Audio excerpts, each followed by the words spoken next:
Bem-vindos e bem-vindas à última parte da nossa aula. Nessa parte da aula falaremos sobre alguns efeitos sonoros, né? Um pouquinho sobre ressonância e finalizaremos nossa aula sobre ondas sonoras, tá? Então no dia a dia é muito comum perceber alguns efeitos sonoros, tá? Aqui eu citei três. Então, o eco, por exemplo. Imagina que você emitiu um som. Vale a pena dizer que essa onda sonora ela pode bater num aparato e retornar, tá?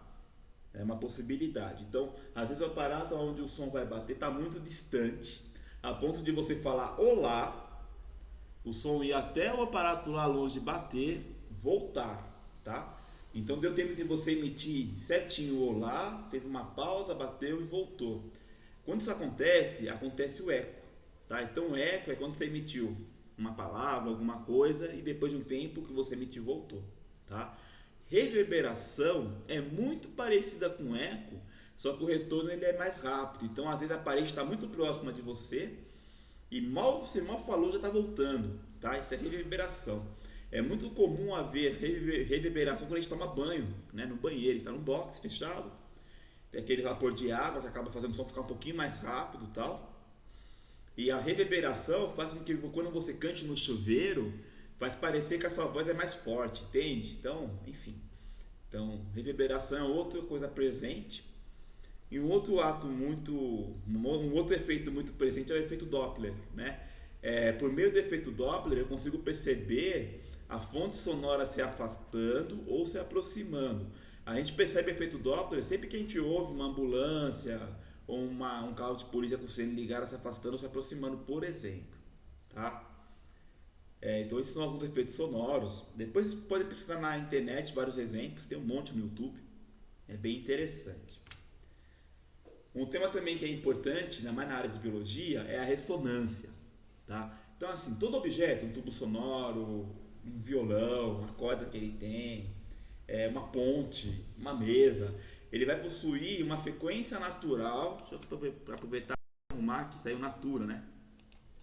Frequência natural. Só voltar aqui.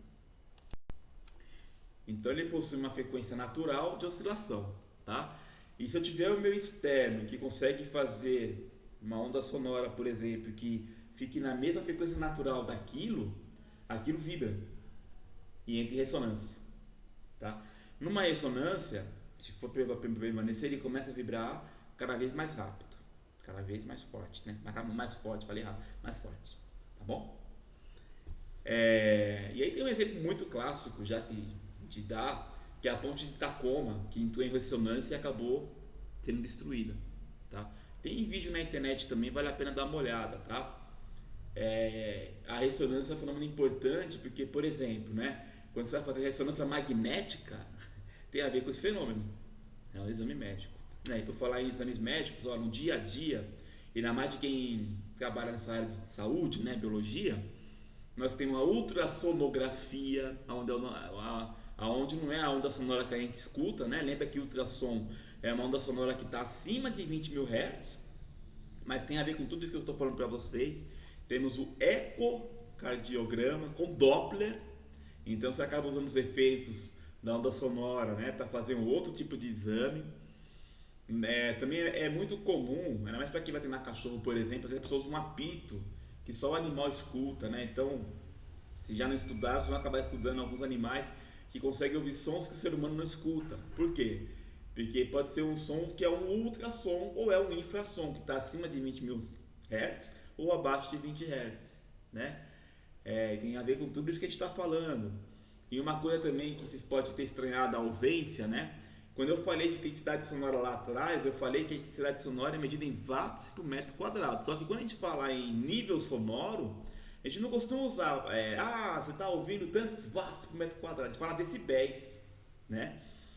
Então, os decibéis, que a gente explorou muito pouco, mas vale a pena depois pesquisar um pouco na internet, foi uma escala criada a partir da intensidade sonora para poder simplificar o entendimento, entende? Então você consegue ter com poucos números uma representação bem grande do nível sonoro que você está escutando, tá?